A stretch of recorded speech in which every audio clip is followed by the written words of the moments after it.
Welcome back. It is now 6:23 on your Wednesday morning for this edition of Pet Talk. We've got Dr. Jen Kilbundy here from Northwood Animal Hospital, and she brought a few friends with her.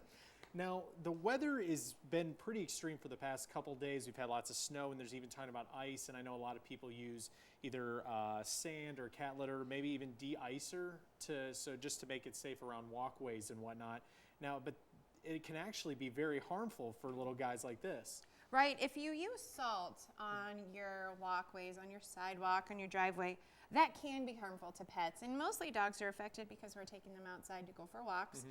And the salt can actually get up in their paws, get between their pads, and of course they lick their dogs. Yeah. Can cause a lot of irritations of the mouth, the esophagus, and the stomach.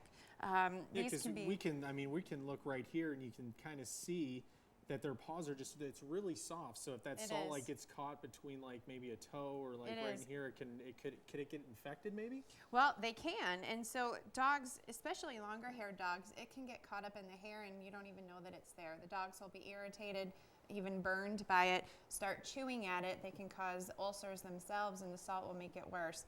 If they swallow it, it can burn you all the way down, burn them all the way down. So I have behind me, Thomas, a pet safe de-icer, and this is salt-free and it's chloride-free, and those are the ingredients that really cause the problems. And so what you want to do when you buy a salt for your sidewalk, look for one of these, even if you don't have pets, but if you live in a development or if you live downtown, make it friendly for all of the other pets that do walk and use your area.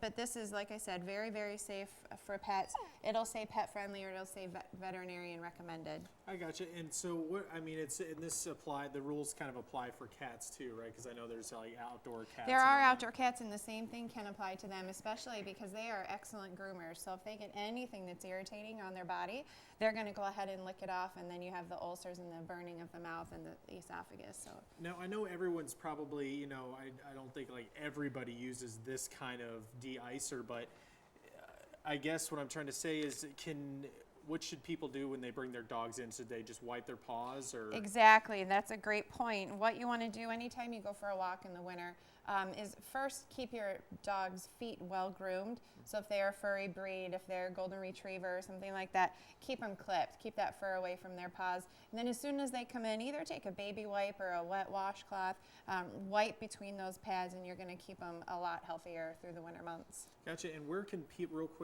people get this? Just like any general store has these, or is there any place that has de-icer, any place that has salt has a pet-friendly version of the same thing. It's a few dollars more, but it's very worth it. So I'd say always go ahead and get the pet-free version. All right. Well, thank you so much. Now, coming up at 6:45, these are younger pets, but we're going to be talking about older pets and their behavior changes, and that's coming up at